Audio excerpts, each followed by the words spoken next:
오늘 말씀의 주제는 복음을 영화롭게 하라라고 하는 주제입니다. 본문 말씀 한번 찾아보겠습니다. 본문 말씀은요, 고린도전서 1장 22절에서 24절의 말씀입니다. 함께 찾으신 줄로 알고 읽도록 하겠습니다. 고린도전서 1장 22절에서 24절 한 목소리로 읽겠습니다. 시작. 유대인은 표적을 구하고 헬라인은 지혜를 찾으나 우리는 십자가에 못 박힌 그리스도를 전하니 유대인에게는 거리끼는 것이요 이방인에게는 미련한 것이로되 오직 부르심을 받은 자들에게는 유대인이나 헬라인이나 그리스도는 하나님의 능력이요 하나님의 지혜니라. 아멘. 복음을 영화롭게 하라라는 이 문장은 저에게 굉장히 익숙한데요, 아주 어렸을 때부터 아주 귀에 닳도록 들었습니다. 이 복음을 영화롭게 하라고. 근데 이 영화롭게 하라는 말을 이렇게 깊이 생각해 봤던 적은 없는 것 같아요. 그냥 뭐 복음을 이렇게 좀 높여드려라, 뭐 하나님을 높여드려라 이렇게 생각을 했었었는데, 영화롭게 하다, 영화롭다라고 하는 표현은 사전적 의미로 이게 형용사인데요. 어떤 표현이냐면 더욱 빛나게 한다라는 말이에요. 빛나게 한다. 그런 의미를 가지고 있어요. 그러면 여러분, 하나님의 이름이 복음을 영화롭게 하라, 하나님을 영화롭게 하는 것, 이게 이제 우리의 사명인데, 영화롭게 한다라는 말이 빛나게 한다라면 우리 가운데서 하나님의 이름이 빛나시고 복음이 우리를 통해서 빛나게 되어지는 걸 이야기하는 거잖아요. 그럼 어떻게 하면 복음이 우리를 통해 빛날 수 있고 어떻게 하면 우리를 통해 하나님의 이름이 빛나실 수 있냐는 거죠.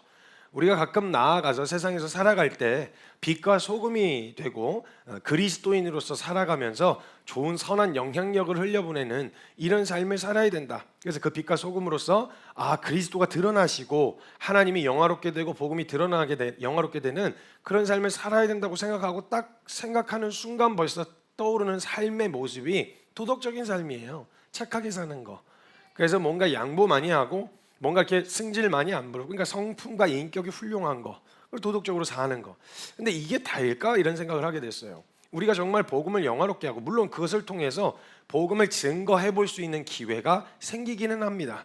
그 사람은 철저하게 저를 본 건데 그 사람이 왜 그렇게 하는지에 대한 이유를 봐야 되거든요. 근데 그것까지 보여지기가 참 쉽지가 않아요. 근데 우리는 일단 뭔가 복음을 드러내고 하나님의 말씀과 하나님의 이름을 영화롭게 하기 위해서 하려고 애쓰는 그 모든 것들이 전부 다 이렇게 뭐랄까, 사람들에게 비춰질 때 사람들이 느끼기에 불쾌하게 느끼면 안 돼. 그리고 사람들이 나를 볼 때 좀 좋은 인상과 이미지를 심어줘야 돼. 왜? 나는 성도니까, 크리스찬이니까. 내가 그렇게 하면 같이 욕먹어, 하나님이 욕먹을 수도 있어, 이렇게 생각할 수 있단 말이죠. 근데 조금 본질적인 의미로 생각했을 때 사람들을 가만히 이렇게 우리가 세상 살아가면 알지만요, 그냥 한마디로 말하면 호구짓 하는 거잖아요. 호구짓을 하면 사람들이 고마워하지 않더라고요. 그냥 호구로 보더라고요. 모두가 다 그런 건 아니지만, 그러다 보니까 우리도 하다가 보면 언제까지 이렇게 해야 돼? 언제까지 이렇게 살아야 돼? 이런 생각들이 우리 안에 자꾸 찾아 들어오게 된단 말이에요. 단순히 우리가 호구짓 하는 이유가 있죠. 남들이 보기엔 호구짓하는, 그걸 왜 용서해줘? 그걸 왜 넘어가? 거기서 왜 웃어? 거기서 뭐라고 한마디 해야지라고 이야기하지만 우리는 이유가 있어요. 혹시나 또 크리스찬인데 우리 때문에 하나님 이름 욕먹으면 어떡해? 이런 마음 때문에 안 하려고 하는 건 맞는데 사람들은 그걸 안 본단 말이죠. 얘 호구네? 그냥 함부로 해도 되겠네? 이런 식으로 이제 함부로 대하는 일들이 사실 비일비재해요. 그러다 보니까요, 뭐 문제만 생기면 불이 나게 가고 교회 탓하는 거 되게 쉬워요. 그래서 그 교회 탓하고 되게 말 듣는 거 있잖아요. 예를 들면 저희도 주변에 이제 쓰레기 분리수거 하는 장이 있잖아요. 저희 분리수거를 하는데 저희가 아닌데 일단 뭔가 문제가 생기면 일단 저희한테 와서 승질을 내는 거예요. 다른 데 가서 승질 냈다가는 같이 막 들이받을 수도 있으니까 일단 막 이제 뭐라고 하는 이 대상을 보면 교회 내지는 믿는 사람들한테 함부로 대하는 일들이 있단 말이죠. 근데 가끔 저도 이제 참다가 어쩌라고요? 막 이렇게 이제 한마디는 안 해봤어요. 그렇게는 안 했는데, 만약 그렇게라도 한마디 쏘아붙이잖아요. 아니면 딱 부러지게 이야기를 하거나 이럴 때가 있어요. 저 같은 경우는 언제 그랬냐면, 저에게 원칙상 헌금을 헌금답게 쓴다라는 원칙이 있어요. 이 말은 되게 많은 의미를 담고 있는데, 그건 뭐 절약, 그 다음에 이제 소박하게 이렇게 또 절약 정신에 대한 부분도 있지만요, 헌금으로서 뭔가를 사용했을 땐 그 헌금이 허투루 쓰여지면 안 돼요. 제가 생색내면 안 된다고요. 그러니까 예를 들면 썼는데 뭔가 안 됐네? 그냥 넘어갑시다, 이렇게 하면 안 돼요. 왜냐면 저는 헌금을 맡아 지출한 사람이기 때문에 그 헌금이 헌금답게 쓰여지지 않을 때 괜히 제가 인간성 좋은 것처럼 제가 포장할 수는 없는 거예요. 그래서 뭔가 문제가 생기면 좀 바로 전화를 걸어요. 그래서 헌금을 헌금답게 써야 되니까. 그래서 이거 아닌 것 같습니다. 이렇게 하시면 안 되죠.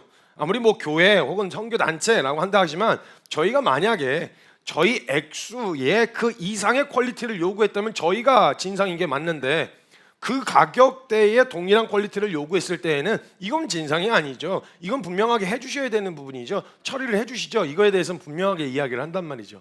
그래서 저희가 원칙상 안 깎아요.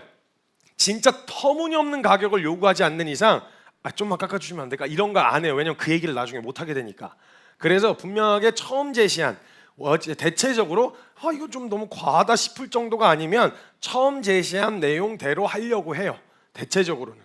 그래서 그런 재정의 원칙을 가지고 이렇게 하는데 부분에 대해서 분명하게 이야기를 하잖아요. 그럼 희한하게 그냥 좋게 이야기할 때도 해주면 참 좋은데 꼭 그렇게 날카롭게 이야기를 해야 들어주는 경우가 생겨요.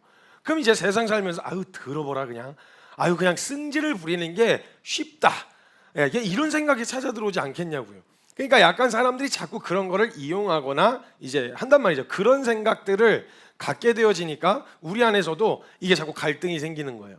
물론 화내면 안 돼, 승질내면 안 돼. 근데 꽥 한번 하고 나면은 사람들이 그냥 함부로 하면 안 되겠구나 이런 생각을 갖게 되어지니까 자꾸 거기에 대한 갈등이 자꾸 생긴단 말이죠. 근데 여러분 우리가 중요하게 봐야 될 건 제가 누누이 말씀드리지만 복음이 우리에게서 빛나고 영화롭게 되어지는 건 그 사람들의 감정과 비위에 맞춰줘서 그들이 원하는 반응으로 반응해줬다고 해서 하나님이 우리에게서 영화롭게 되시는 건 아니에요. 복음이 증거되어지는 것이 우리가 착했기 때문에 증거되는 건 아니에요. 복음이 증거되어질 때 우리가 뭔가 이렇게 유하고 순했기 때문에 전해지는 건 아니란 말이죠. 그러니까 우리의 어떠함과 우리의 상태 때문에 사람이 복음을 받아들이고 복음에 반응하는 게 아니라 복음이 능력이어서 복음 그 자체가 능력이어서 그 사람이 바뀌는 거지 내가 어떻게 했기 때문은 아니에요. 물론 제가 늘 말씀드리지만 여러분 아주 고급스러운 뭔가 선물을 샀는데요. 그 선물을 샀을 때 소중한 사람에게 주려고 하면 그 퀄리티에 맞게 예쁘게 포장하려고 하겠죠. 포장지도 좋은 걸로 쓰고. 그러나 좋은 포장지를 썼다고 해서 그 안에 있는 물건의 퀄리티가 더 높아지는 건 아니에요. 도드라지게는 할 수 있어요. 근데 그래서 높아지는 게 아니라 그건요 원래 그 내용과 퀄리티가 좋았던 거기 때문에 신문지로 포장을 했어도 깠을 때 오히려 이렇게 저거 효과가 나겠죠. 그 대비 효과가 신문지인 줄 알고 딱 깠는데 거기 막 엄청난 게 들어있었다 이러면은 사람들이 이제 너무 그러니까 내용물이 중요한 거죠 사실은. 근데 그 복음 자체가 능력이기 때문에 사람들이 바뀌는 건데 내가 자꾸 어떻게 포장하느냐. 근데 포장하다 보니까 포장지에 너무 신경을 쓰느라 내용물을 빼고 포장을 해버렸네. 그러니까 주니까 여니까 박스 나왔어. 또 하나 열으니까 또 박스 나왔어. 또 여니까 또 박스 나왔어. 그냥 포장지만 있는 거예요. 내용과 알맹이는 없고. 그럼 진짜 하나님이 우리에게서 영화롭게 되어지시고 복음이 우리에게서 드러나게 되어져서 증거되어지는 거 그리고 그 사람이 바뀌는 것까지는 우리의 몫이 아닙니다. 그래서 첫 번째 가장 중요한 결론은 뭐냐면요 저와 여러분이 사람을 바꾸는 것까지에 대한 부담을 가지시면 안 돼요. 그럼 자꾸 내가 전하는 복음이 이 사람에게 불쾌하게 들려서 이 사람이 복음을 받아들이지 않게 되어질까 봐 걱정을 하는데요. 물론 신경 쓰셔야 되는 일이긴 하지만 복음은 그렇게 해서 증거되는 게 아니기 때문에요. 먼저는 내가 이 사람을 바꾸겠다가 아니에요. 당장 내 눈앞에서 열매가 보이지 않더라도 심는 일이면 심는 일로, 물 주는 일이면 물 주는 일로 거기까지만 생각하시면 돼요. 그래서 오늘 나라고 하는 그릇을 통해서 증거되어질 수 있는 복음 그것을 나누는 일에 집중하셔야지 이 사람을 어떻게 바꿀까에 집중하면 대체적으로 그 사람의 표정, 감정 여기에 굉장히 매이게 되고 예민하게 되어져요. 그 전부 다 저한테 이제 질문을 하러 왔을 때 복음을 어떻게 증거해야 돼요? 가족들에게 복음을 전해야 돼. 가족들이 기독교에 대한 반감과 부정적인 생각을 가지고 있어요 라고 이야기할 때 그 부정적인 생각과 감정을 가지고 있는 걸 어떻게 바꿔서 할래요? 아니 나를 보고 지금 어려워한 거면 내 성격 고치면 되는데 전반적인 교회의 모습을 저기를 가지고 어려워하면 전반적인 교회를 제가 바꿀 수 있는 건 아니잖아요. 그러다 보니까 그 영역에서 어려워한다는 건 지금 내가 어찌해 볼 수 있는 일이 아니라는 거예요. 그러면 그 사람이 오해를 가지고 있고 또 뭐가 있을 수 있겠지만 그것과 상관없이 본질, 그러니까 복음 그 자체를 나누는 일에 집중하셔야 되는 거예요. 그리고 나서 바뀌냐 안 바뀌냐 이건 우리의 몫이 아니라는 거죠. 그러니까 그건 진짜 주님께 맡기고 신뢰해야 되는 영역이에요. 안 그러면 자꾸 비위에 맞춰서 사람들 비위에 맞춰서 휘둘리게 되어진다는 거죠. 그래서 복음은요 영화롭게 하고 하나님을 영화롭게 한다고 했을 때 빛나게 한다고 했을 땐 복음은 그 자체가 완전하고 영광스럽기 때문에 복음을 영화롭게 하는 건 복음이 복음될 때 영화롭게 되어지는 겁니다.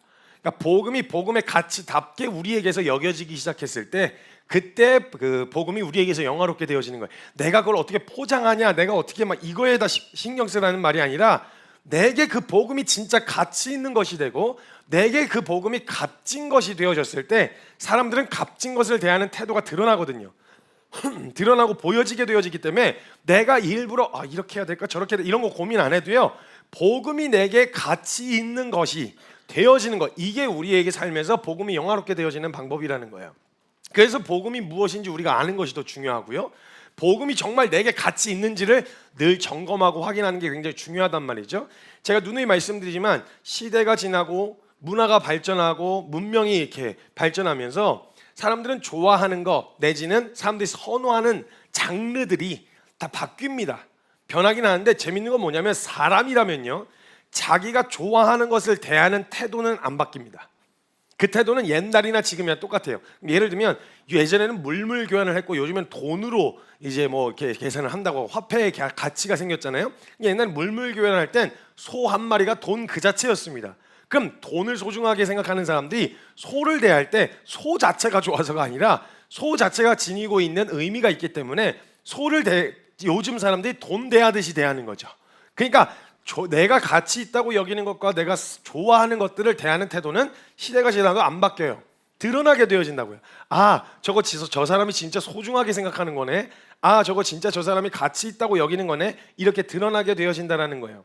근데 문제는 말입니다, 우리가 그 사람들에게 복음을 증거한다는 명목 하에 그들에게 전해주는 내용을 비위에 맞춰서 기분 나빴어? 그럼 오케이.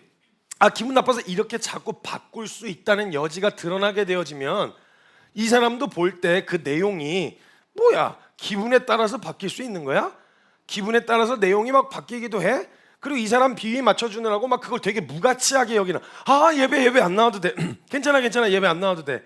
이렇게 한다면 나중에 그 사람들이 볼 때 뭐야, 뭐 이렇게 시간 들이고 에너지 들이고 막 전부를 걸어야 될 만큼 가치가 있는 게 아닌가 보네, 이런 생각 안 들겠냐고요.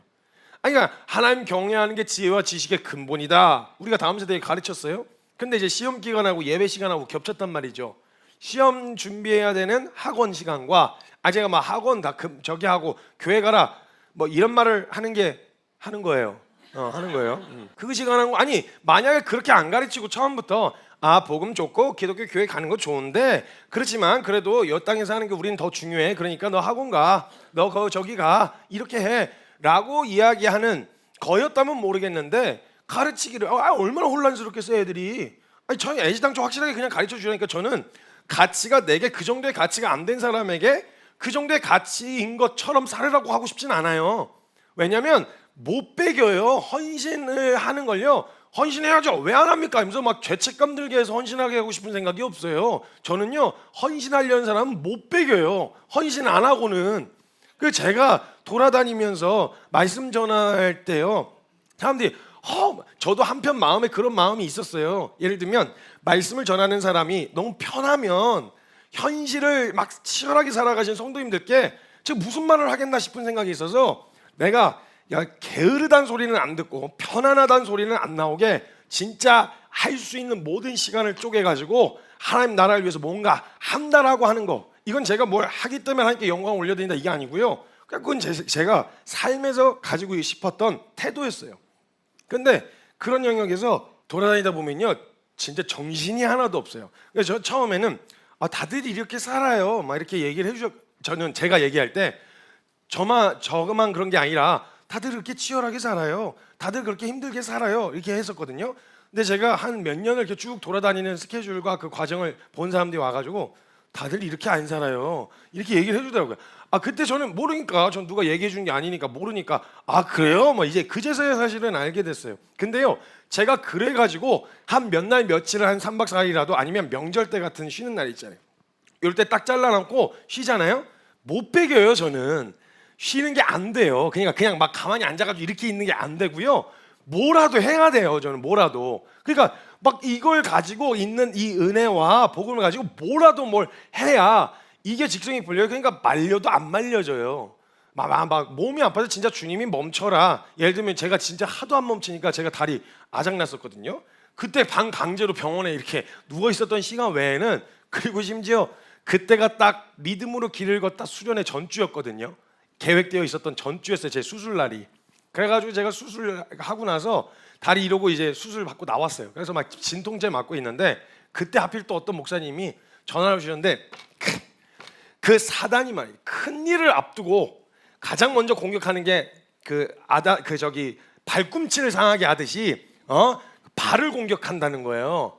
그랬더니 저보고 영어로 breakthrough 이러면서 전화하셔가지고 수술 받고 나왔는데 breakthrough 말해서 자기 그 지금 해외 일정 가는 비행기 중에서 지금 자기가 지금 저기 타서 지금 막 생각이 나갖고 이륙하기 직전에 지금 전화하는 거라고 breakthrough 하라는 거예요.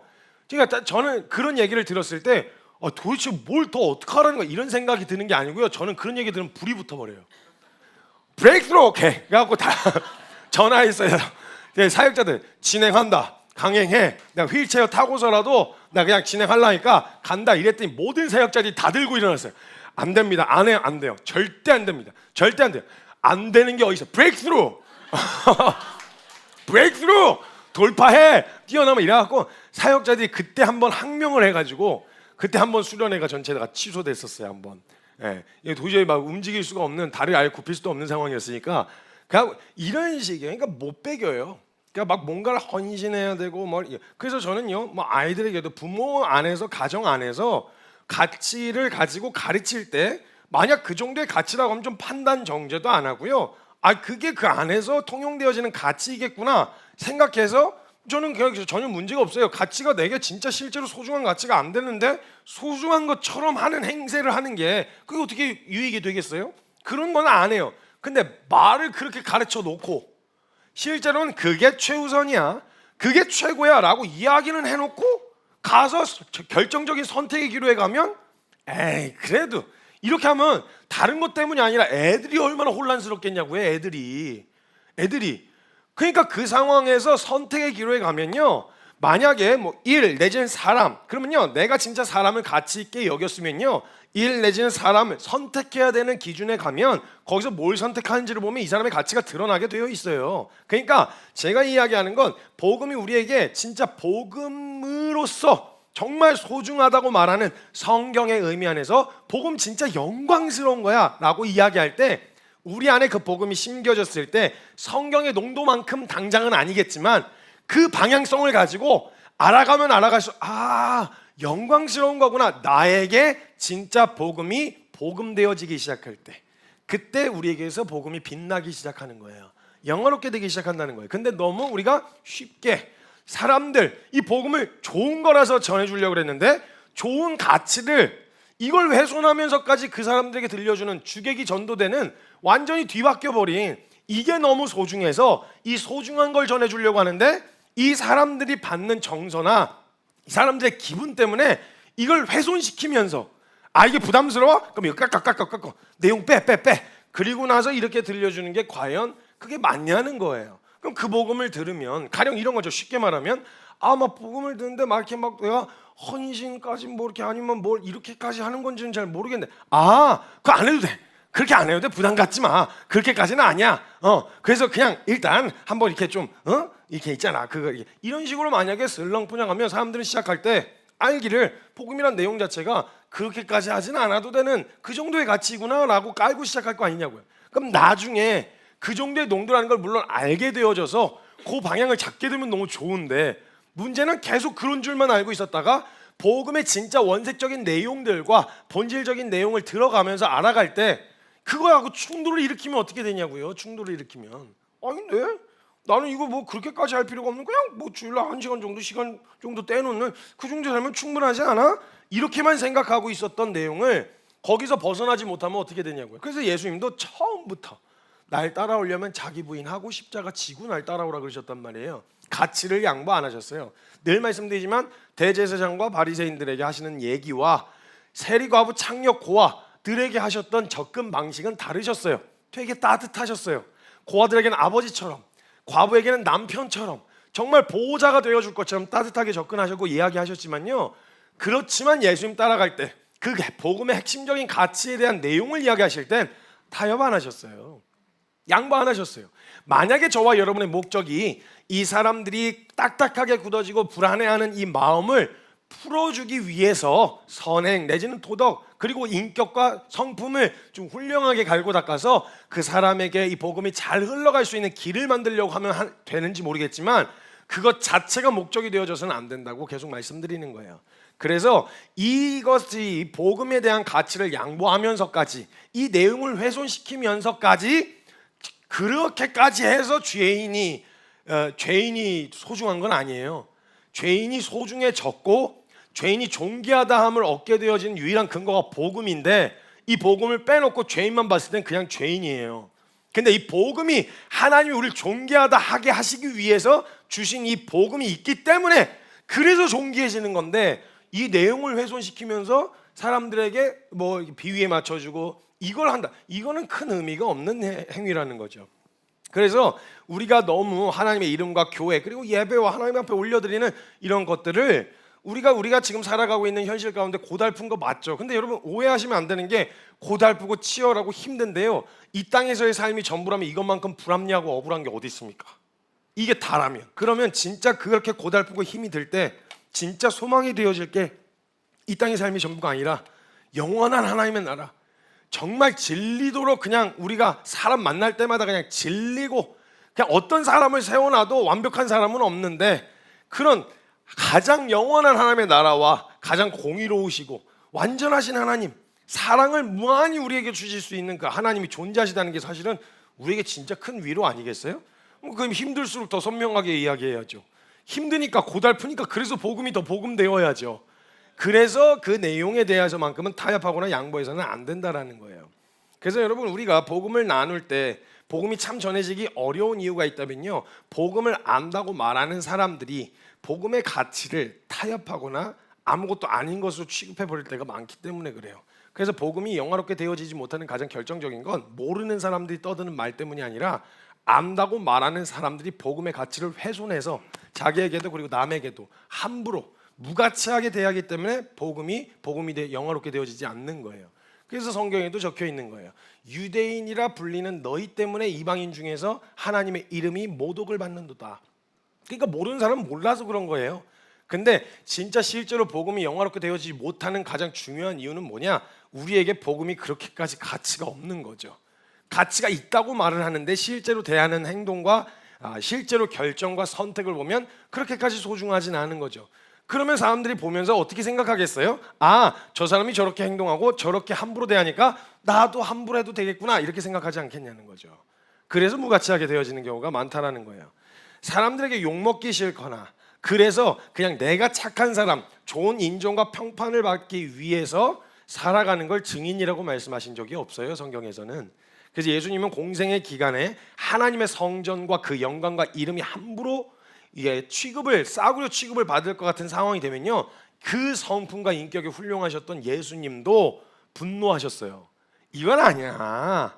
아무리 그래도 이걸 이렇게 무가치하게 만들어 놓으면 안 돼. 그래서 성전에다가 장사를 하는 것들을 잔뜩 모아놨을 때 아무리 그래도 내가 너희를 사랑해서 내 목숨을 기꺼이 내어줄 만큼 사랑해서 내가 육신을 입고 이 땅에 왔지만 너희 안에 이렇게 함부로 무가치하게 대해줘서는 안 돼. 이런 꼴로 만들면 안 돼. 이러면서 강도의 소굴을 만들었다고 막 혁대 끌러가지고 그냥 다 뒤집어 부셨어요. 예수님이 그 성품과 인격이 훌륭하신 예수님도 그러셨다고. 이거 절대 타협 안 하시는 부분이란 말이에요, 예수님은.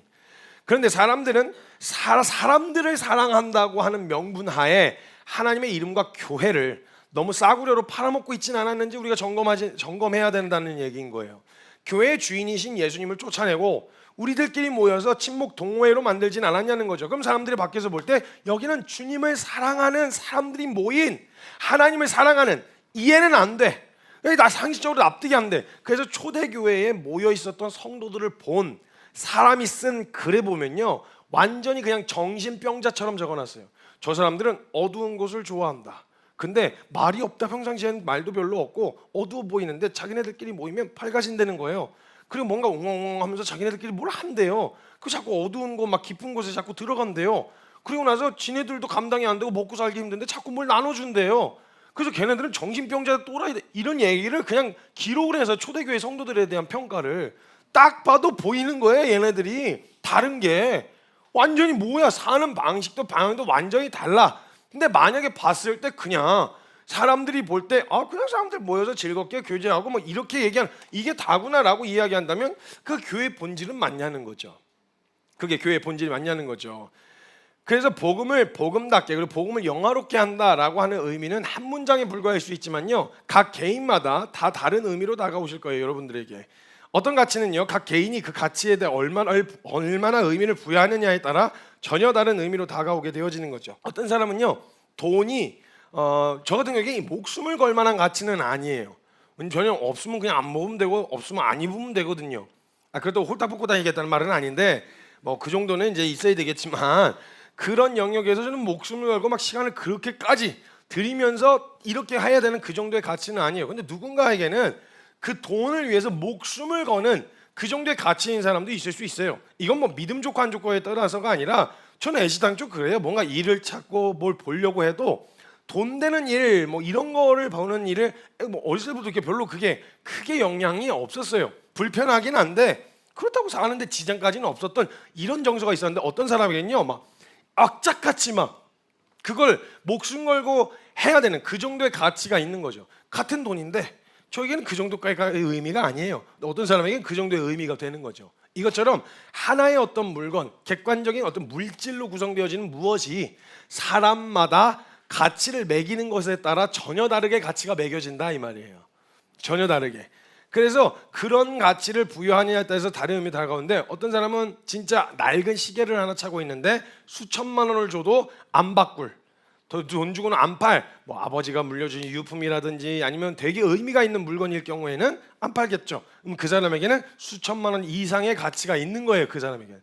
다른 사람들이 보기에는 만 원짜리도 안 되는, 길 가다 돈 줘도 안 사는, 주고는 안 사는 그런 물건일 수 있단 말이죠. 그래서 이 영역이 복음이 영화롭게 한다라고 했을 때에도요, 그 의미가 다 다르게 다가올 수 있다는 거예요.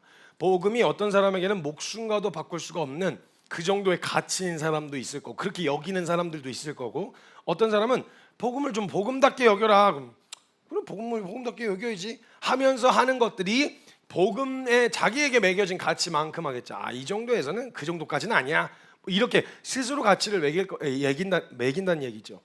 복음이 고맙긴 하고 감사하긴 한데 목숨을 걸 만큼까지는, 그렇게 시간을 투자할 만큼까지는, 그렇게 에너지와 돈을 투자할 만큼까지는 아니다 라고 한 사람은 딱 그 정도만큼 여길 거예요. 그만큼 대할 거고 그만큼 살아갈 거예요. 그 정도의 가치 정도로.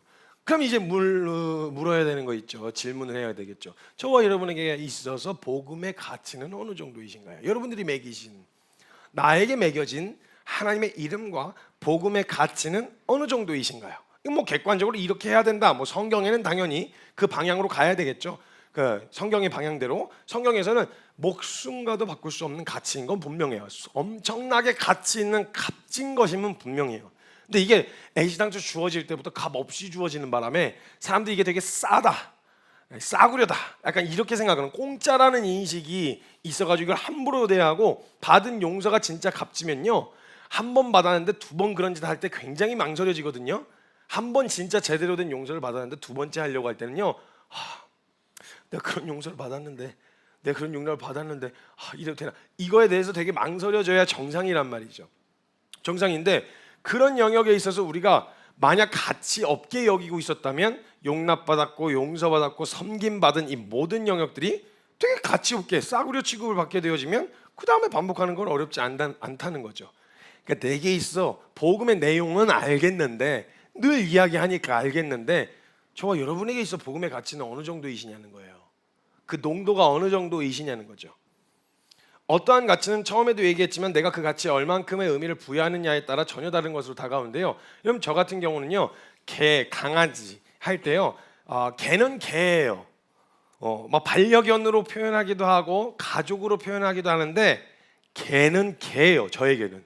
그러니까 개가, 만약에 저는 강아지 되게 좋아하고 막 키우고 싶고 그러거든요. 허락을 안 해줘서 그런데 저 강아지를 키우고 싶어요, 너무. 그런데 저는 개 하면은 어떤 생각이 들면, 다들 염려하고 걱정하는 게 뭐였냐면, 그러면 예방 접종도 맞춰야 되고요, 막 아프면 병원도 가야 되고요. 저는 그 얘기를 듣고 충격을 받은 거예요. 아니, 걔가 갈 때 되면 가야지. 사람이 아니야 걔는. 걔를 사람처럼 대하는 게 저는 이해가 안 돼요. 걔는 걔예요. 왜 나보고 오빠라 그러고, 왜 걔가 나한테 아빠라 그러고, 왜 걔가 나한테 형이라 그래야 돼요? 왜 언니라 그래야 돼요?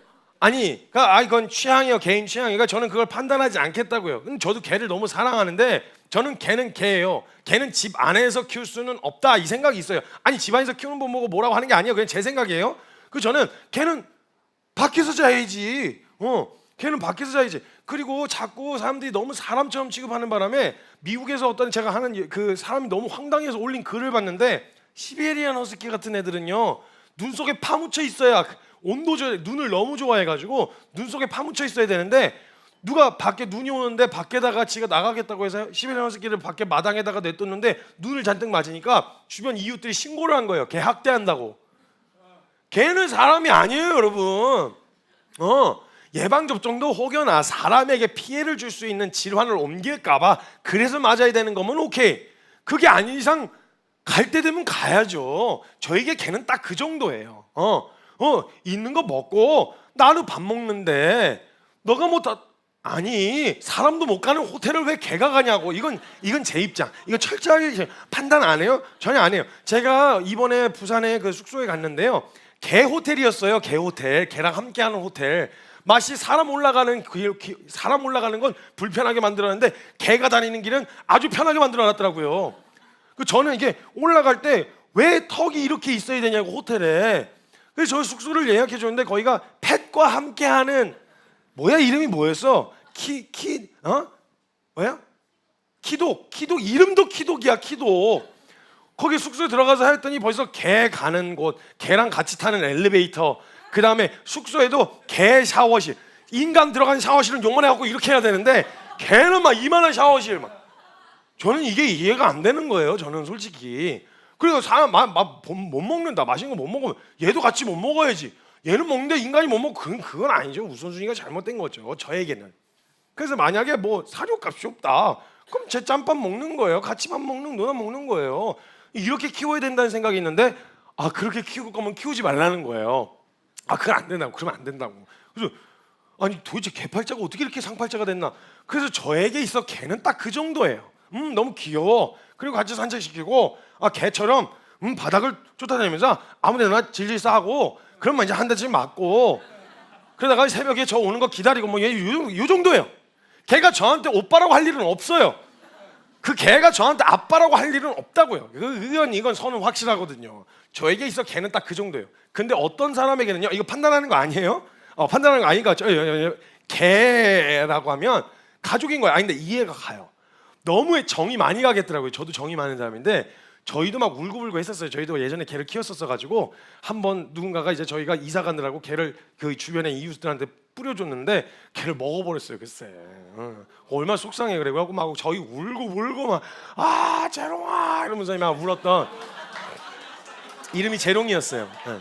재롱아 이러면서 이제 풀려져 있는 목줄을 보면서 막 가슴 아팠을 기억이 있어서 그렇게는 안 하는데, 근데 이제 사람들이 이제 어떤 사람에게 개는요 막 제 친가족인 거예요. 그래서 개가 오줌 쌌는데 걷다 대고 엄마가 여기다 싸도 된다고 했어, 안 됐어, 막 언니가 하지 말라 그랬지, 막 이렇게 막 가족끼리 붙이는, 호칭을 붙이는 걸 보는 거죠. 그래서 저는 얼마든지 이건 개인 취향이고 그건 잘못됐다고 하는 게 아닌데, 그 사람에게 개는 가족이다 이거예요.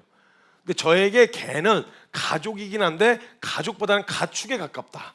가족보다는 가축이다. 그래서 개는 개답게 키워야 된다, 약간 이런 정서가 있는 거죠. 그러니까 똑같은 강아지인데 그거를 먹이는 가치가 다 달라지는 거죠.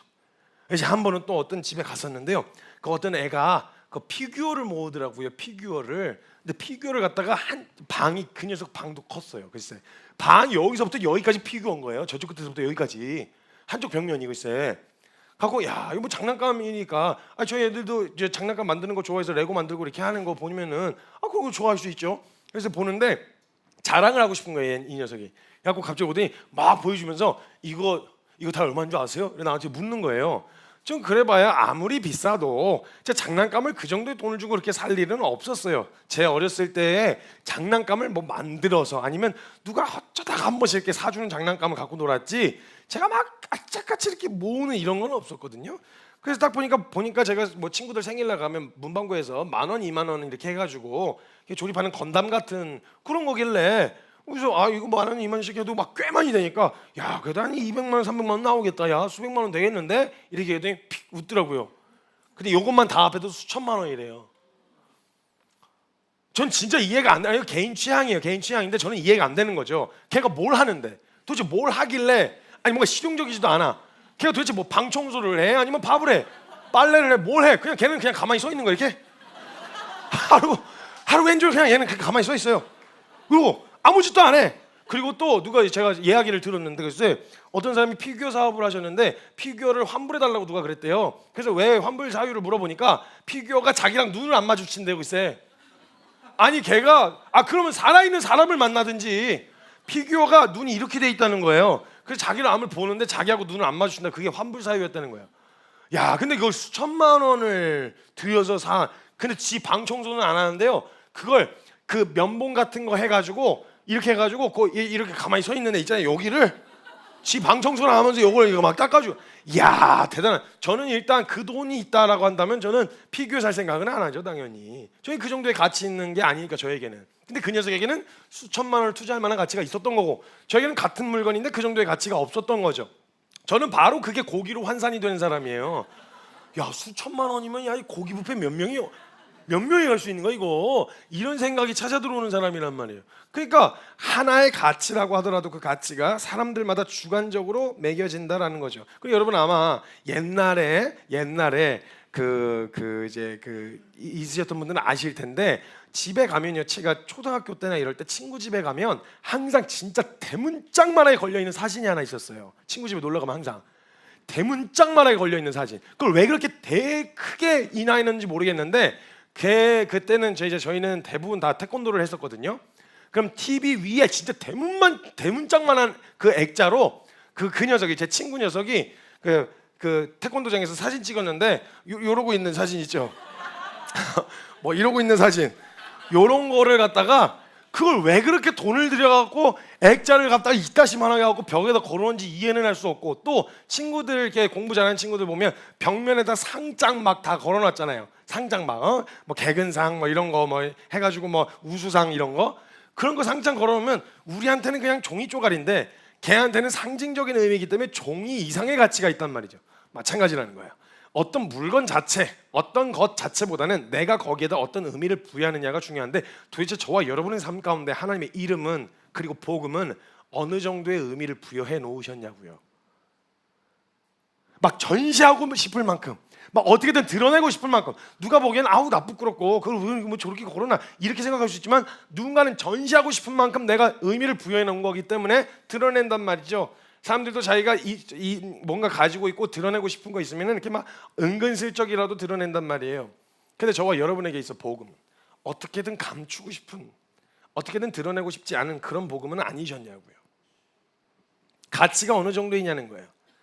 그러니까 어떤 물건이 혹은 누군가가 의미를 부여하면요 그 어떤 것을 투자해도 아깝지 않은 가치 있는 것으로 바뀌게 되어져요. 그런데 반대로 아무리 가치가 있어도 내가 의미를 부여하지 않잖아요. 아무리 값진 것이어도 크게 다가오지 않아요. 여러분 옷도 제대로 걸치지 않은 원시부족에게 명품 가방과 가격과 그 가치에 대해서 설명해주면 원시부족이 그걸 살까요? 안 사죠. 옷도 제대로 걸치지 않은 아마존 밀림에서 사는 원시부족이 에르메스 백을 들 이유가 뭐가 있어요? 그 사람들은 물고기를 담을 수 있는 채집을 하는 그런 것들을 잔뜩 담을 수 있는 튼튼하고 실용적인 게 더 중요하지 에르메스 백이 무슨 의미가 있냐고요. 그래서 군인들에게도 마찬가지예요. 군인들이 작전을 나가는데 그렇게 그 예쁜 옆에다 이렇게 매는 백을 이렇게 메고 나가진 않을 거 아니에요. 잔뜩 모든 무기와 생필품을 담을 수 있는 그런 가방을 찾죠. 그런 것처럼 어떤 것이 아무리 가치가 있어도요 그 사람들에게 가치를 모르는 사람들에게는요 아무리 설명하고 선물을 줘도 별로 의미가 없어요. 그리고 그거 줘도요 아마 찢어서 이렇게 뭐 예를 들면 예쁜 백을 줬다 치잖아요. 이걸 물고기 한 마리도 제대로 못 담고 이거 어떻게? 그럼 쪼개가지고 찢어가지고 바꿔가지고 다른 걸로 자기가 쓰기에 편한 걸로 쓸 거예요. 물이 안 빠지니까 구멍을 뚫어가지고 물이 빠지게 만들어야 되겠죠. 일단 물고기 담으려면 이런 식으로. 그럼 그걸 보면 우리는 저걸 이렇게 반응하지 않겠어요? 우리는 그 가치를 아니까. 근데 그 사람들은 아무리 그렇게 알려줘도 필요하지 않은 사람에게는 모른단 말이죠. 그러니까 가치가 아무리 있다고 하더라도 그 가치를 모르면, 의미를 별로 부여하지 않으면요, 값진 것이어도 크게 다가오지 않아요. 그래서 가치라는 건 되게 주관적인 겁니다. 객관적 가치가 매겨져 있지만 가치는 원래 되게 주관적인 거예요. 그게 나한테 의미가 있어야 된다는 얘기죠. 그래서 마태복음 7장 6절에 보면 거룩한 것을 개에게 주지 말며 너희 진주를 돼지에게 던지지 말라. 그들이 그것을 발로 밟고 돌이켜 너희를 찢어 상하게 할까 염려하라. 너희가 이걸 가치 없는 자에게 던져줬다가, 가치를 모르고 있는 사람들에게 그냥 그 사람들 비유 맞춰준다고 던져줬다가, 가치도 모르는 사람들이 그걸 발로 밟고 돌이켜 너희를 찢어 상하게 할까 염려해라. 이걸 아무것도 아닌 것처럼 취급하게 되어지는 상황을 염려하라는 거예요. 그 의미를 모르고 모르면 괜찮아요. 가르쳐주면 되니까. 근데 가치에도 의미를 부여하지 않는 사람에게 줘봤자 아무리 좋은 것이라고 해도 그에게는 의미가 없을 거란 이야기를 하는 거예요.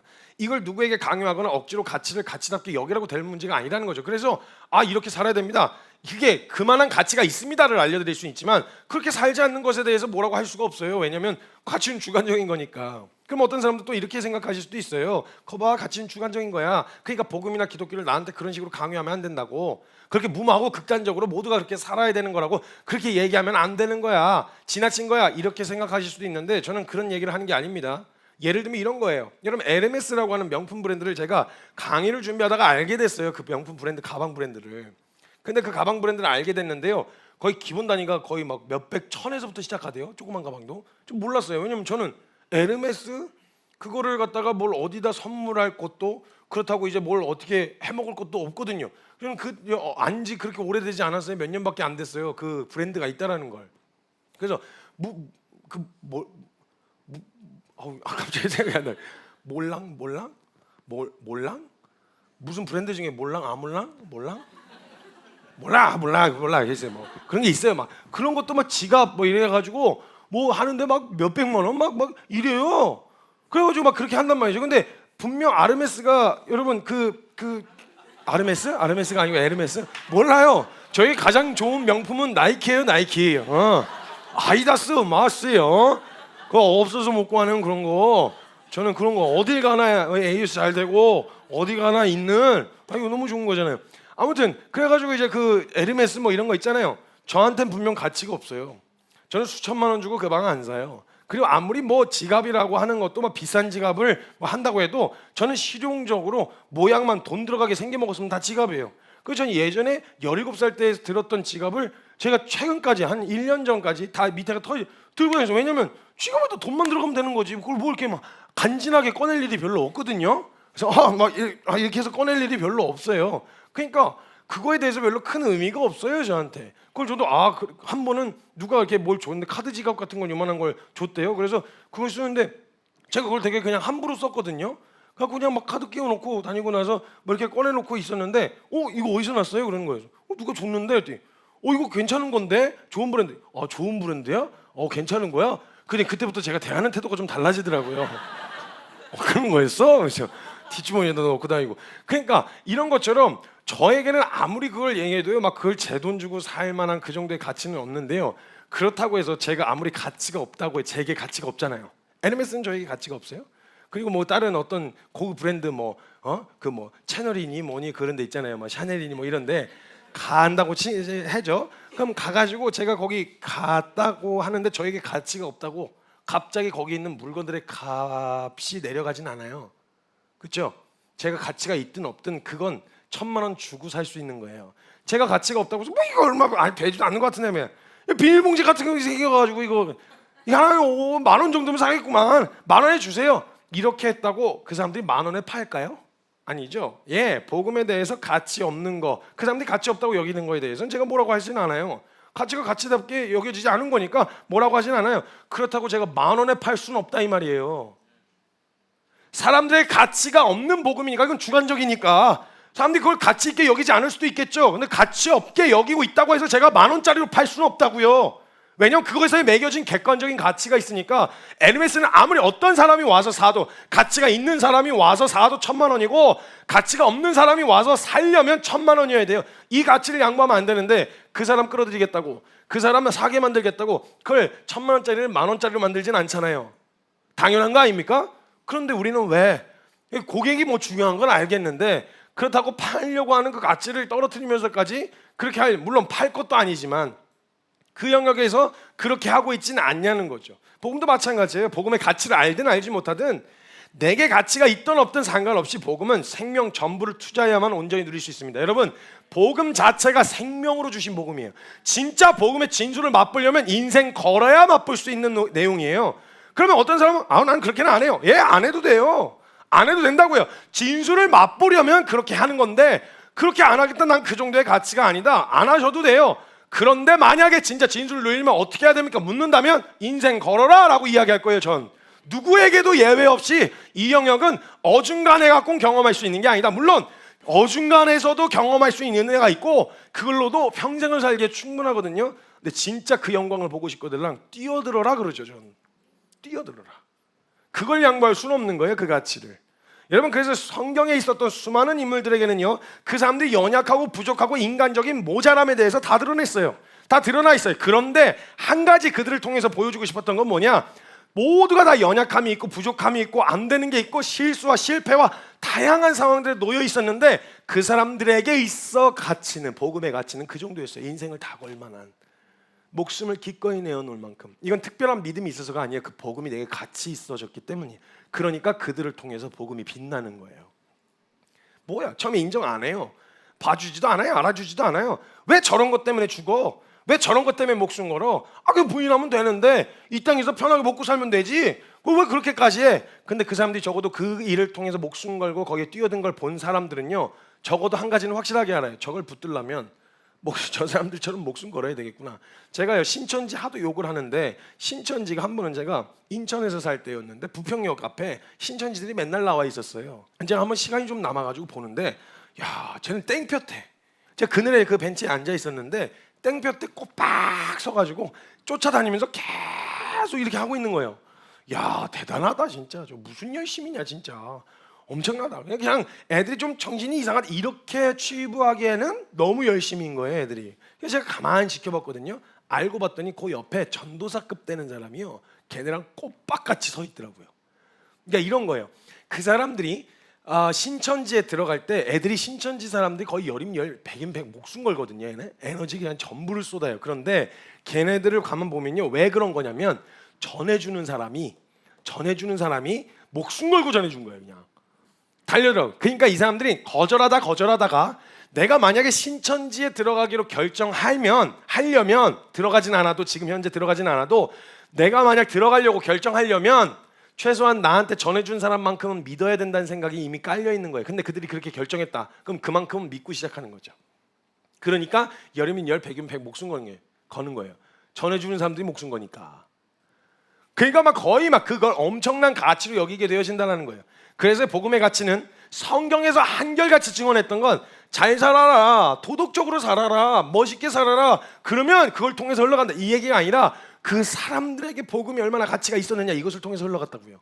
그래서 빌립보서 1장 20절에서 21절 말씀에 보면 나의 간절한 기대와 소망을 따라 아무 일에도 부끄러워하지 아니하고 지금도 전과 같이 온전히 담대하여 살든지 죽든지 내 몸에서 그리스도가 존귀하게 되게 하려 하나니 이는 내게 사는 것이 그리스도니 죽는 것도 유익함이라.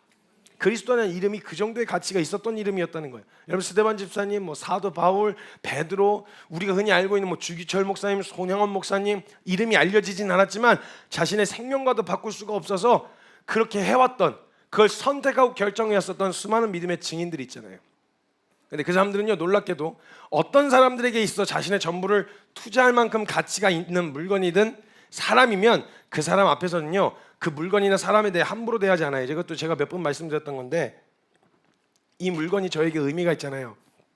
전 사람들한테 이걸 사라, 안 살 수 있어요. 왜냐면 그 사람들은 이게 가치 없는 걸 수도 있으니까. 근데 저한테 이게 너무 소중하잖아요. 그럼 제가, 사람들이 벌써 알아요, 제가 이거 얼마나 아끼는지를.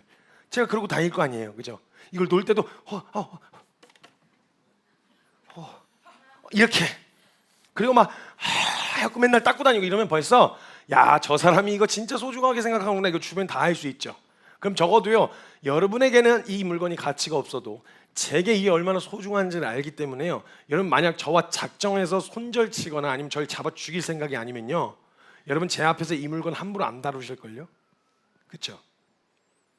안 다루실 거예요. 왜냐하면 제가 이걸 얼마나 소중히 여기는지 아는데, 만약에 여기서 누군가가 제 물건을 받아! 이러면서 휙 던졌다, 모르면 모르겠는데, 몰라서 그런 건 모르겠는데 던졌다 이러면 그 사람하고는 손절이잖아요. 끝나는 거예요. 더 이상 관계 안 해요. 그냥 완전 그냥 척을 지겠다 이런 생각 아니면 제 앞에서 이 물건 함부로 안 대야겠죠.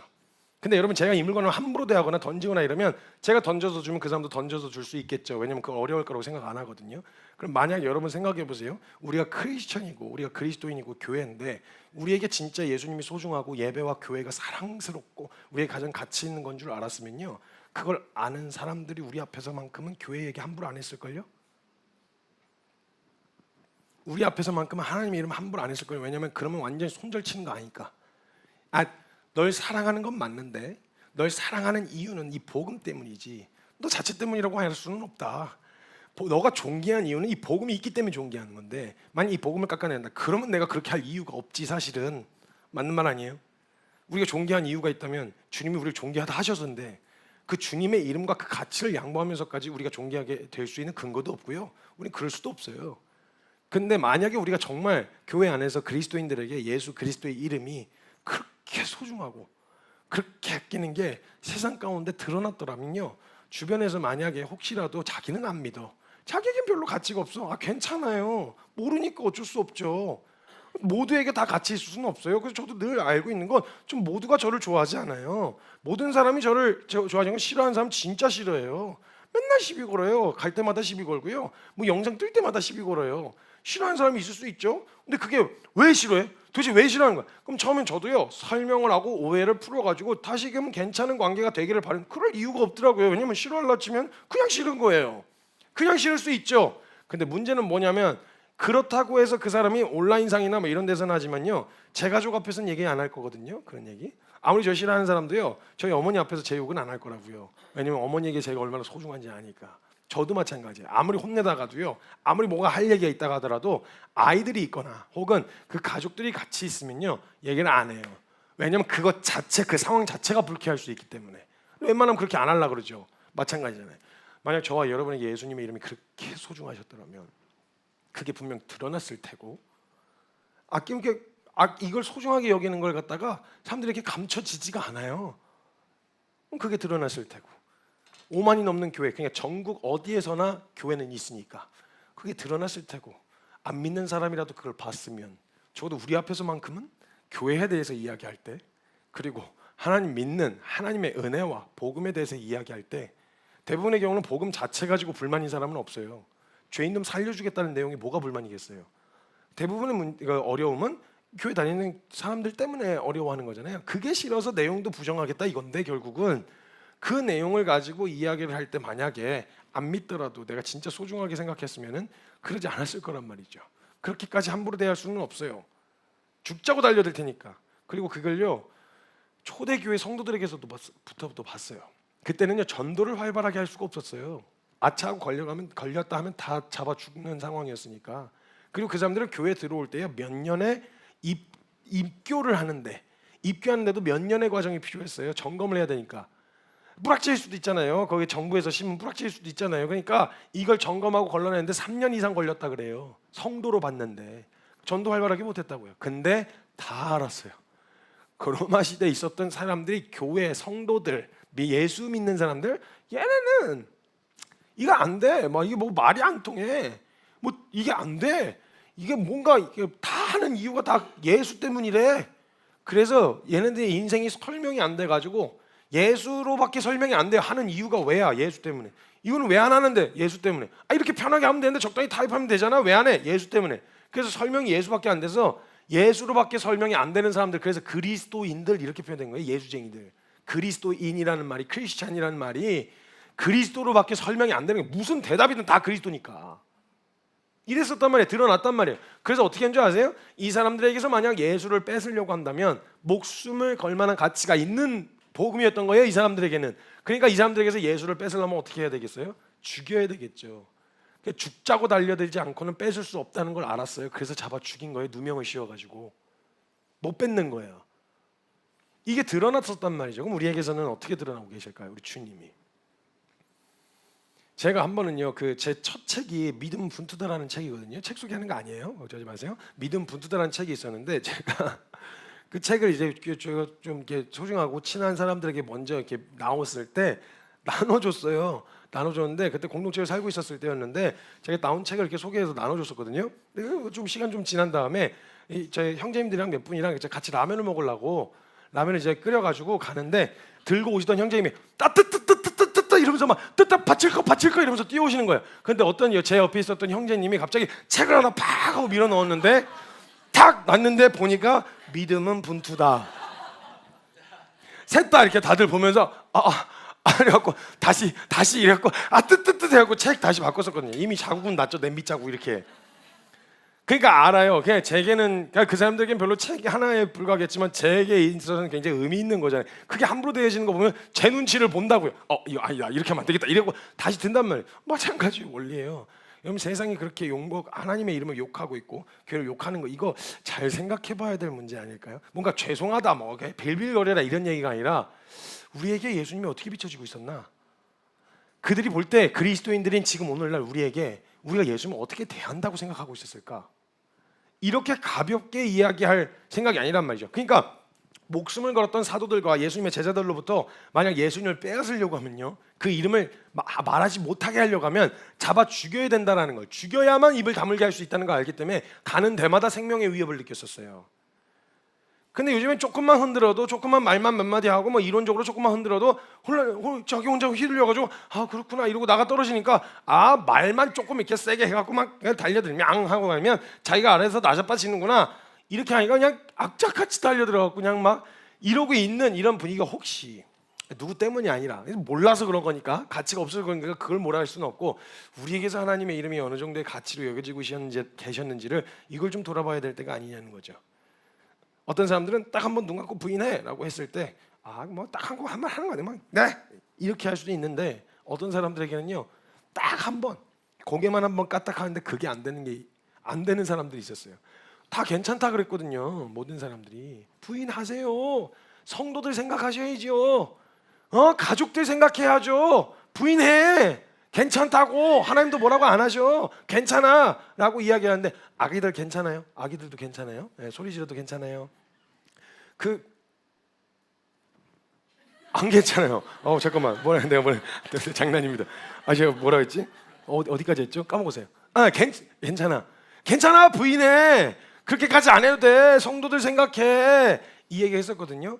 근데 다 맞는 말인데 그 앞에 있었던, 우리 영화 보면 알지만, 일사가고 영화를 보면 알지만 주기철 목사님이 알아요. 그걸 모르는 게 아니야. 그 오래 참으신 하나님이 내가 믿음이 부족하고 내가 연약해서 그 앞에서 고개 까딱한 걸로 날 내치실 분이 아니시라는 거, 그걸 왜 모르겠어요. 근데 주님은 그러실 분이라는 걸 아는데, 다 알겠는데 나한테 그게 안 되는 거예요. 왜냐면 나한테 주님이 소중하니까. 신용이라도 그 앞에서 고개 한번 까딱하기도 싫은 거예요. 그러니까 막 뭐라고 하다가 도저히 안 되겠으니까, 야 너 그럼 식사기도 해 하나님 앞에. 그럼 너 그거 식사기도 하면서 고개 까딱한 거 내가 신사참배인 걸로 해줄 테니까 고개 한 번만 까딱해. 근데 그걸 주일철 목사님이 그걸 막 고개를 못 숙인, 이거는 부들부들 떨다가 그냥 상을 확 엎어버리는 이 장면, 그 배고픈 와중에 누군가에겐 그 정도의 농도예요. 근데 만약 복음의 가치가 어느 정도냐고 묻는다면 저는 그 정도의 농도가 맞다고 이야기하고 싶어요. 그게 맞습니다. 그게 극단적이고 무모한 거냐? 아니요. 전 당연하고 또 당연한 거라고 이야기하고 싶어요. 복음 진짜 그 가치를 알면 그렇게 사는 건 이상한 게 아니라 당연한 거다. 극단적이고 무모한 게 아니라 정상이다. 전 이렇게 이야기해요. 왜냐면 복음은 그 정도의 가치가 맞으니까요. 물론 그렇다고 해서 제가 그 고문 앞에서, 그런 두려운 상황 앞에서 그렇게 할 수 있느냐, 너 자신 있냐? 모르겠어요. 저도 겁이 많아요. 바늘 하나만 들어가도 그냥 경기를 하는 사람이에요. 제가 무서워가지고 누구 옆에 주사 맞는 것도 못 봐요. 저에게 그런 상황이 터질 때 그때 가서 뭐 어떻게 될지는 전 잘 모르겠어요. 그런데 오늘 저에게 묻는다면 저는 그 정도의 목숨을 걸 만한 가치가 있는 복음이라고 말하고 싶어요. 여전히 저에게도 그렇고요. 그때 가서 지키게 하시겠죠, 주님이 믿음을. 사일런스라고 하는 영화에서 그 영화 자체에 대한 결론은요, 조금 인본주의적 관점이 좀 첨가가 돼가지고 그 내용을 이해하기는 좀 어려우시겠지만요, 그 안에서 이해를 못하는 상황에서 선교사가 갔는데 그 이제 천주교 선교사였어요. 갔는데 일본 땅에 복음이 먼저 들어가는 거 아시죠? 진짜 얘네는 야 정말 대단해. 잔혹하게 잡아 죽였어요. 별의별 방법으로 다 잡아 죽였어요. 근데 이제 선교사들을 이제 회유를 하려고 이 선교사들에게 그 신자들, 세례받은 신자들을 불러다 놓고 거꾸로 매달아 놓고 이 뒤꿈치를 따요. 칼로 한 방울씩 떨어지게 피가 그렇게 해서 죽이는데요. 그걸 그 앞에다 세워놔요. 선교사가 너가 만약에 변절하면 다 살려주겠다. 근데 너 만약에 변절하면 나머지 애들도 똑같이 잡아주겠다. 그러니까 이 선교사가 막 부들부들 떨면서 하나님 앞에 원망하듯이 한 말이에요. 하나님 왜 잠잠하십니까? 그래서 영화가 사일런스예요. 하나님 이 고통 중에 왜 잠잠하십니까? 왜 아무런 대응이 없으십니까? 이렇게 이야기를 하는 장면이거든요. 근데 제가 함부로 말하고 싶지는 않습니다. 지금 제 상황이 그 상황에서 빗대어서 말할 수 있는 상황은 아니니까 제가 말씀드릴 수는 없는데 뭐 함부로 말하기는 어렵지만요. 저는 그 영화에 대한 영역에서 이야기하라면 그 앞에서 고민한 선교사보다요, 그 앞에서 마지막까지 지입으로 나 안 믿을래요 이러고 떠나는 놈 없이 거기서 마지막까지 숨을 거둔 그 순교자들이 있었거든요. 저는 그 순교자들을 보면서 그래, 그들에게만큼은 진짜 하나님의 이름이 목숨을 걸 만한 가치가 있었던 복음이었고 예수였구나라는 것에 대하여 동의하지 않을 수가 없어요. 그리고 그게 맞다고 저도 믿어요. 그들이 그걸 고민하다가 인간적인 마음에 알았어요 나 못해요 이렇게 한 거보다 뭐 그것 때문에 이들의 순교가 무의미해지거나 그런 건 아니었겠지만 전 그렇게 목숨 내놓고 결정한 사람들, 그 사람들이 저는 맞다고 믿어요. 그 사람들이 잡으러 왔는데 경찰 저 일본 수사들이 와가지고 잡으러 왔는데 딱 하나만 시험해요. 나무 바닥에다가 그 십자가를 하나 해놔요. 밟고 지나가면 용서해 주겠다는 거에 별 의미도 없잖아요. 그거 밟고 지나가면 용서해 주겠대요. 그리고 거기에다가 침 한번 이렇게 뱉으면 지금까지 네가 뭘 했든지 다 용서해 주고 가족들도 편하게 살게 해주겠다는 거예요. 몇 명은 그렇게 지나가더라고요. 근데 그 몇 명은요 코앞에서 부들부들 자기가 끌려가면 어떻게 되는지 아니까 무서운 거예요. 오줌 막 싸면서 부들부들 떠는데 그 한 번 고개 깠다가 하고 침 한 번 뱉고 발 한 번 이게 안 되는 거예요. 누군가에겐 그 정도의 가치라고요. 복음이. 그래서 그들에겐 늘 살 길이 있었지만 자신이 가치 있다고 여기는 의미를 부여한 복음과 함께 운명을 같이 했었단 말이에요. 복음이 멸시를 받으면 같이 멸시를 받았어요. 복음이 욕을 먹으면 같이 욕을 먹었고요. 복음 때문에 목숨이 빼앗길 것 같을 땐 그때 같이 동시에 같이 목숨 걸었어요. 그게 성도였어요. 그게 당연했고요. 이상한 것도 무모한 것도 극단적인 것도 아니라는 거예요. 그래서 항상 교회는 세상으로부터 독종이다, 무모하다, 극단적이라는 이야기를 들어봤었는데요. 모든 사람들이 그 가치를 가치답게 여긴 건 아니지만 인정을 받았어요. 야 쟤네는 적어도 교회와 그리스도인에게서 예수님과 복음을 빼앗으려면 쟤네 죽이지 않고서는 안 된다. 그럼 쟤네 저거 건들려면 죽여야 되는데 죽일 만큼 독한 마음 품은 거 아니라면 쟤네 못 건든다. 해라. 이렇게 된 거예요. 해라. 뿌리를 못 뽑았어요. 우리에게 복음은 어느 정도의 가치냐고요. 세상은 우리를 보며 그들에게 가치가 있냐 없냐 말고 우리에게 있어서 복음은 어떤 가치일 거라고 생각할 것 같으신가요? 사람들이 우리를 보면 저 사람에게 예수님이란 가치는 이 정도겠구나 라고 생각을 할 텐데 그 생각을 뭐 안 하는 사람들도 많겠지만 생각한다면 어느 정도의 가치일 거라고 생각하시나요? 세상 사람들이 믿고 안 믿고는 우리의 몫이 아닙니다. 그러나 그들이 믿고 안 믿고 하고 상관없이 그들에게 필요한 복음을 전해줄 수는 있어요.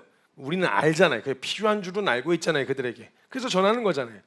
우리가 그들에게 해줄 수 있는 것이 있다면 이 복음은 진짜 우리의 인생을 걸고 뛰어들기에 충분한 가치가 있는 복음이라는 것과 안 믿고 믿고는 너의 몫이지만 적어도 우리에게 있어서 이 복음이라는 건 우리의 목숨과도 바꿀 수 없는 가장 값진 것이라는 걸 보여줄 수는 있지 않냐는 거죠. 만약 그게 증명되었다면요, 만약 우리에게서 예배, 복음, 예수님 이거 빼앗으려고 하면 진짜 작정하지 않는 이상 못 건드렸을 거예요. 묻고 싶은 거죠. 우리에게 복음이 영화롭게 된다, 복음이 복음답다, 복음의 가치는 어느 정도였는지 그걸 한번 우리가 점검해 보자는 거예요. 제가 이거 말씀을 사실 기존에 한 4년 전, 3년 전에 함께 나눴었어요. 이 말씀. 근데 이 말씀을 묵상하고 이 내용이 아니라 이 관련된 묵상을 하다가 한 가지 더 가르쳐 주신 게 있어서 제가 오늘 이걸 말씀을 함께 나눈 거였거든요. 복음을 영화롭게 한다고 했을 때 그분이 내게 영화롭게 되어지시고 그분이 내게 어떤 가치인지를 점검하고, 그래 맞아, 이 복음 내 인생과 목숨을 걸기에 충분한 가치가 있는 복음이야 라는 것에 대하여 분명하게 도전이 됐고 동의도 되고 변함이 없었어요. 근데 한 가지, 이 복음이 복음답게 내 삶 가운데서 실천되어지고 드러나는 걸 어떻게 할 수 있는가, 어떻게 실천되어질 수 있을까에 대해서 고민을 하고 기도를 하던 중에 하나님이 한 가지 더 가르쳐 주신 게 뭐냐, 우리에게서 복음이 복음되는 것, 우리에게 복음을 주신 이유가 있다면 그건 우리 때문이 아니라 이 복음을 받고 살아날 사람들 때문에 주신 거잖아요. 그렇죠? 그러니까 나도 마찬가지 거기에 포함되어 있고, 이 복음을 듣고 살아날 사람들, 받고 안 받으면 복음의 혜택을 못 누리잖아요. 복음을 주신 이유는 뭐예요? 믿고 받은 자들 중에서 살아난 자들, 살게 되어진, 이 복음으로 말미암아 살게 된 자들을 이야기하는 거였단 말이죠. 이것이 우리에게 복음을 주신 이유였어요. 복음을 살라고 주신 거지 그걸 듣고도 죽으라고 주신 건 아니었잖아요. 그러니까 최종 복음을 주신 목적과 열매가 드러나는 현장이 어디냐, 이 복음 때문에 살아나게 된 사람, 다시 살 용기가 생기고 다시 한번 이걸 통해서 새 생명을 얻게 되어진 사람들 때문에 복음이 주어진 거란 말이죠. 그러면 그 드러난 복음을 복음답게 여긴다는 말, 복음을 정말 가치 있게 여긴다는 말은 뭐냐, 복음으로 말미암아 살게 되어진 자들을 대하는 태도가 복음을 대하는 태도와 같다라는 거였어요. 이 말은 뭐냐, 성도들이 우리가 예수 그리스도 때문에 통하잖아요. 일단 예수님 얘기하면 통하잖아요. 이것 때문에 살아나게 되어진 우리 성도들이 서로를 대하는 게 복음을 대하는 태도와 같다라는 걸 보게 됐어요. 여러분, 제가 어떤 사람을 함부로 대하기 시작하잖아요. 기가 막히게 주변의 사람들이 그 사람을 함부로 다루더라고요. 왜냐면 내가 그래도 되니까, 내가 그러니까 그래도 된다고 생각하나 봐요. 함부로 대하는 거예요. 마찬가지로 다른 사람들이 내가 이 사람을 어떻게 대하느냐에 따라서 내 주변 사람들이 그 사람을 대하는 태도가 결정되거든요. 내가 복음으로 살아내, 복음의 열매잖아요. 복음의 결과라고요. 성도란 복음의 열매예요. 복음의 결과예요. 그럼 이 성도를 우리가 어떻게 대하느냐가, 서로가 서로를 우리가 어떻게 대하느냐가 우리에게 있어 복음의 가치가 어느 정도인지를 증명하는 거란 말이죠.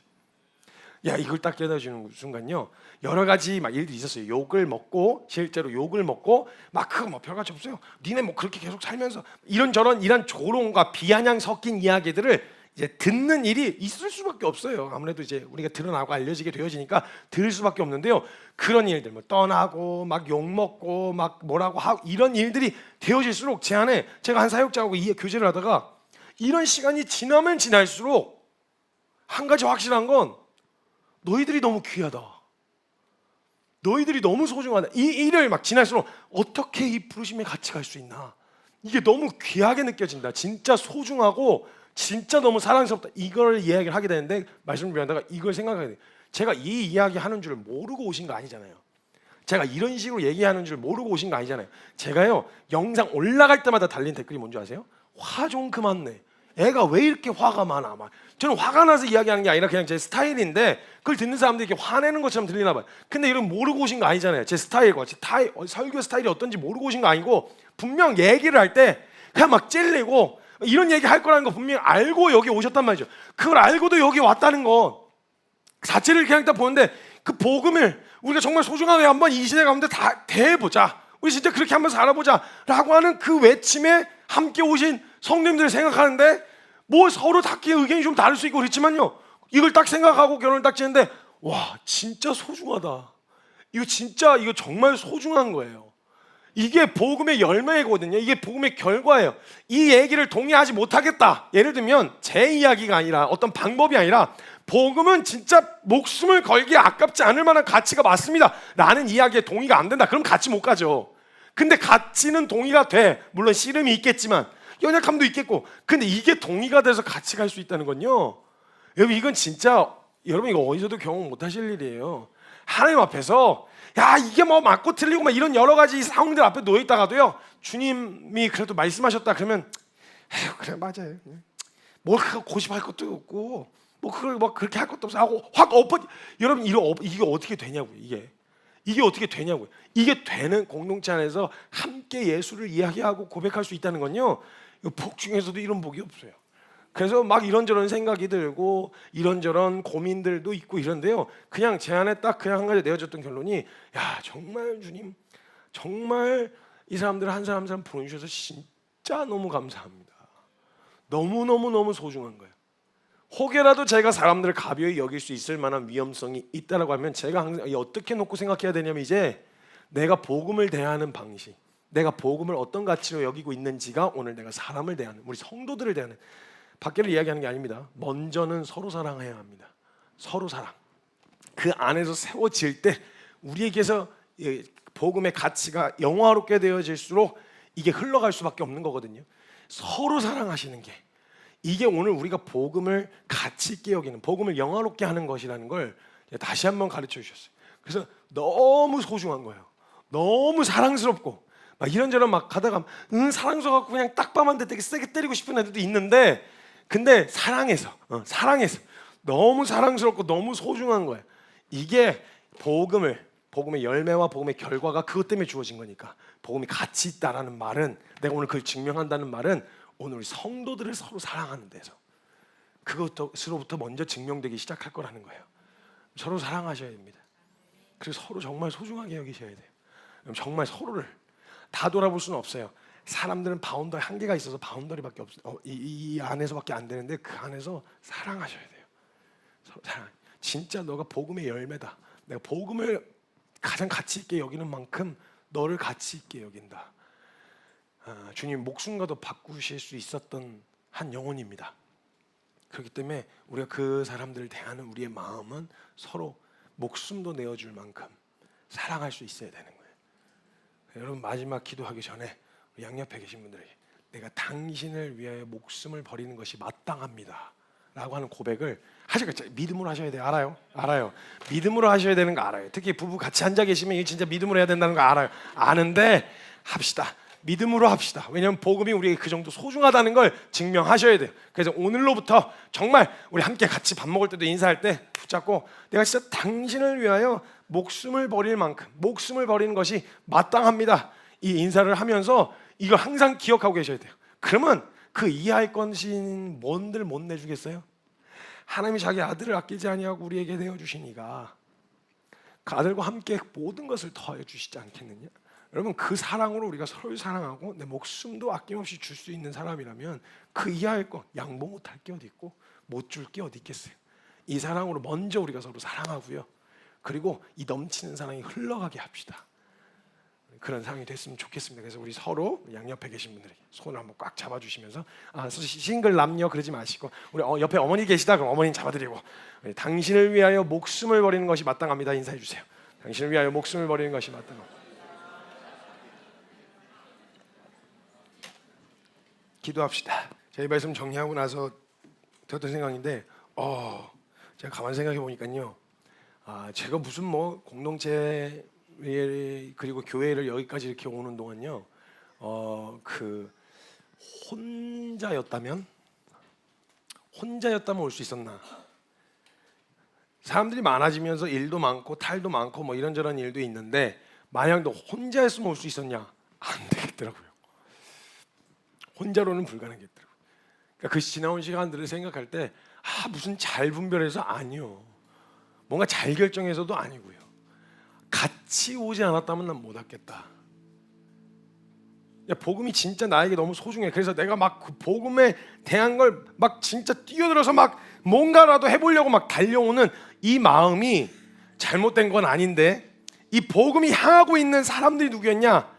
복음의 열매, 복음을 통해서 주님이 진짜 보고 싶었던 게 뭐냐? 이 복음을 만나고 살아나는 사람들을 보고 싶으셨단 말이죠. 그럼 우리가 진짜 복음을 소중하게 생각한다면 그 복음의 열매인 성도, 그러니까 가장 먼저는 성도예요. 왜냐하면 그 복음을 받고 산 사람들이니까 성도를 복음을 대하듯, 내게 가장 중요한 예수 그리스도를 대하듯, 그분을, 사람을 대하는 것으로, 소중하게 여기는 것으로 우리가 복음을 어떻게 여기고 있는지가 드러난다는 거예요. 그러고 돌아보니 너무 소중한 거예요. 없었으면 저는 못 왔어요. 한 분 한 분이 없으셨으면 저는 여기까지 못 왔어요. 앞으로도 그러자고요. 누구에 의해서 가는 공동체 될 수 없어요. 그럴 사람도 될 수가 아니고요. 누구 하나가 이 교회를 같이 이게 하나가 좌지우지할 수 있는 그런 교회로 가서도 안 되고, 그럴 수도 없어요. 그럴 능력도 안 되고요. 그래서 같이 가주셔야 돼요. 저야 뭐 밥 먹고 그것만 하는 사람이니까 제가 그걸 뭐 기도하고 분별하고 말씀을 정리하는 그 역할을 맡았지만요, 성도님 중에서 뭐가 전문적인 영역이 있으면 저도 거기 가서 부탁할 거 아닙니까? 저도 밥 먹고 이것만 하는 사람이니까 저도 여기서 맡아서 나누지만 저는 그 이상 그 이하의 권한이 없습니다. 없어요. 그 권한 외에는, 말씀으로 섬기는 거 외에는 다른 권한이 없어요. 같이 가야 돼요. 그 너무 소중한 거예요. 그래서 너무 감사합니다. 함께 이 길을 갈 수 있어서 너무 감사합니다. 제가 가자는 길을 가는 게 아니고요, 주님 따라가는 길을 같이 가주셔서 너무 감사합니다. 우리 정말 소중하게 사랑합시다. 정말 가치 있게 여깁시다. 이 사람은 하나님이 복음을 통해서 보고 싶었던 열매, 복음에 목숨 걸 수 있다. 이 사람에도 목숨 걸 수 있는 거예요. 정말 그 목숨 건 사랑으로 우리 서로 사랑하는 그 일을 우리 가운데, 우리 공동체 안에 일어날 수 있었으면 좋겠습니다. 우리 같이 기도할 때 우리 할 수 있거든. 그 옆에 분 방금 인사하면서 손 잡았던 분들 잠깐만 좀 잡아주셔서 우리 그 서로를 위해 좀 기도해 드릴까요? 하나님 복음의 열매, 하나님 더 세워가시고 또 붙잡아 가시겠지만 하나님 이 한 사람 주님 사랑합니다. 제가 사랑하게 해주십시오. 목숨 걸고 정말 하나님 복음 앞에 헌신하듯 이 사람을 섬기고 사랑하는 일에 아끼지 않게 하여 주십시오. 우리 그런 마음으로 우리 함께 같이 기도하며 나아가도록 하겠습니다. 기도합시다. 예, 하나님 감사합니다. 주님